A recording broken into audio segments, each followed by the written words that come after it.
hello, Ed. Oh, sorry to bother you. No bother. What can I do for you? Well, you hired a man named Jack Chandler. That doesn't sound like the kind of story that'd bring the editor of the Clarion running. Well, actually, it isn't. Thank you. It's personal. Between you and Chandler? Why did you hire Chandler, anyway? Why are you asking? Look, Leslie, we're not friends. Just the opposite. Is that what you're saying? No, not anymore. We're just two people who happen to live in the same town and occasionally run into one another. Strictly business. Strictly. Until now. I need a favor. I owe you more than one. I didn't say that. No, but I do owe you something. Something like 18 years. Tell me, did you know Chandler before? Should I have? Just wondered why you hired him. You mean after I've been laying off men? That seems like a logical question. I only know what he told me. What was that? The hard luck story, the garden variety. His farm was played out, he just lost his wife. That's all you know about him? That's all. Well, I guess that's where my favor comes in. I'd like to see his personnel file, the application he filled out for this job. Why, Elliot? Why this interest in a farmer turned mill hand? Because I have reason to believe that he knows something about Allison's disappearance. I think he's hiding something. And I want to know anything that'll give me a clue as to who or what he is. You think you'll find it in his personnel record? I don't know. All I know is that the more I see him, the more I learn about him, the more I'm sure my instincts are right. He's a man who's spent his life sort of looking over his shoulder. And I want to know what he's afraid of. Do you think he has a criminal record? He might. Elliot, a man doesn't hide in the open. What's he doing taking a job in your front yard? Well, he could change his name. Why else would a man lock himself away for years on that farm? Away from people, like me, who might ask a lot of questions. Sounds like that's all you have, a lot of questions. Then help me answer them. I can't. You won't show me the file then, eh? It's company policy. You're the company, Leslie. Change it. Why? A hunch, a suspicion, because you don't like the color socks he wears? Because my daughter is missing. Elliot, try to understand. That information's confidential. He has a right to keep it that way. Well, then I'll steal a little of the Mill's time and talk to him in person. Wait. You'll show it to me then? If it's all right with him. Well, get him up here.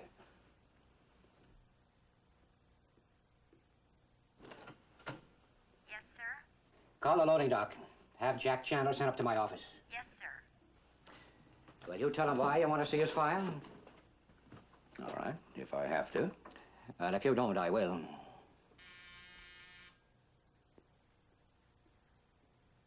Yes? Mr. Chandler hasn't clocked in yet. Thank you. Still his decision. You're still the same old leopard, aren't you? The same old spots.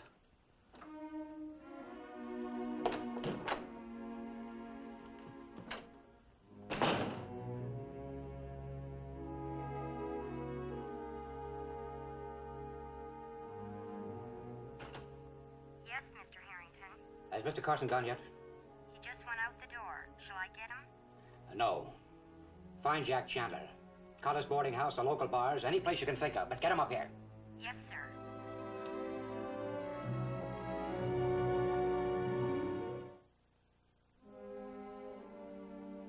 I hit him with a candlestick. I had to stop him. They were big, heavy brass candlesticks. What happened to him? He fell down. He didn't move. I ran. You mean you just left him there? Well, all I could think of was how I had to stop him.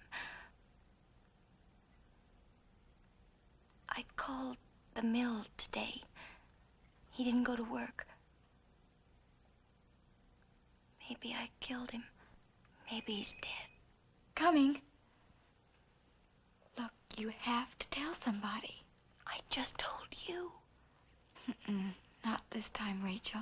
You can't figure that everything's going to be okay just because you tell me. Rita, may I have my eggs before they freeze to death? Yeah, just 1 minute, please. You have to tell Mr. Carson. Oh, I can't. Oh, you can't make that excuse again. He'll know what to do. I'll go over with you on my break. Maybe it'll help having someone there. No. Then why did you tell me?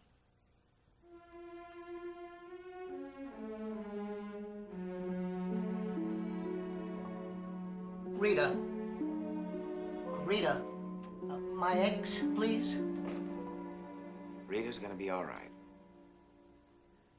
Keep saying that, Dr. Rossi, but not because you think it's what I want to hear, only if it's true. And please don't hold back on me. If it's more serious than you've been saying, I think I ought to know.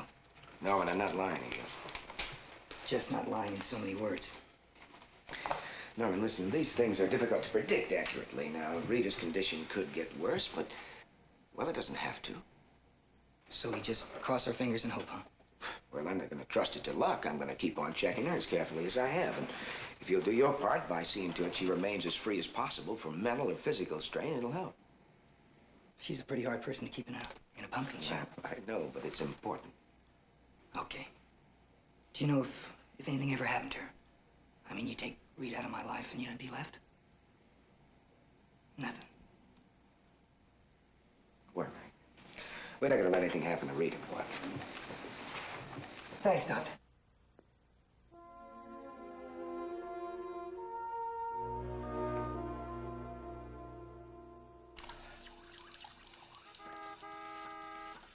We're closed.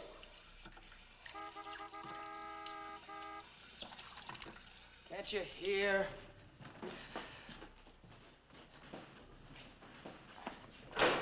I said we're... Fill her up, boy. We're closed. And, check the water and oil. Do it yourself. Wait a minute, Rodney. Mr. Peyton wants his, chariot serviced. Watch your fingers. Why, get it, you must think I'm going to some kind of a Halloween party, right? Well, take another look, boy. It fits, and I'm wearing it. Mr. Peyton hired me as his chauffeur. I started this morning. Gee, I hope you two be very happy. Well, you can bank on that, Rodney. Listen, I don't play long shots, Lee. Well, this is a sure thing. Shut the door on your way out, will you? You know, as a matter of fact, my first official duty is to give you the business, Rodney. I don't need your business. Old man Peyton seems to think so. Mr. Peyton has been known to be wrong. Well, not since he hired me, he hasn't. Out. You know, I heard a rumor that he's some kind of relative of yours. What is it, cousin, uncle, grandfather? Oh, that's right, he's your grandfather, isn't he? Move. Seems like we've been sharing a lot of the same people together. Stephen Cord, old man, Mr. Peyton, and Sandy. Well, like they say, it's a small world. Pretty soon there's not going to be enough room for all of us, Rodney. But until that time comes, maybe you can give me a tip about Mr. Peyton, what he likes, the way he likes it. And then maybe someday I can do the same thing for you. With Sandy. There is nothing you can tell me about Sandy that I don't already know. And I got a tip for you. If you want to get in tight with my grandfather, get yourself a uniform that fits. This one's way too big for you. You're going to get lost in it. You're real funny, pretty boy. Your guts are on a roller coaster because I'm working for your grandfather. And you're not going to blow your cool even if you explode doing it, right? Take it somewhere else. This is the beginning, Rodney. My beginning. And before I am through, you're going to know who Lee Weber is. I already know who Lee Weber is. So does everybody else in this town, including my grandfather. But go ahead. Take your best shot. No, thank you, boy. I don't want to get my new uniform dirty.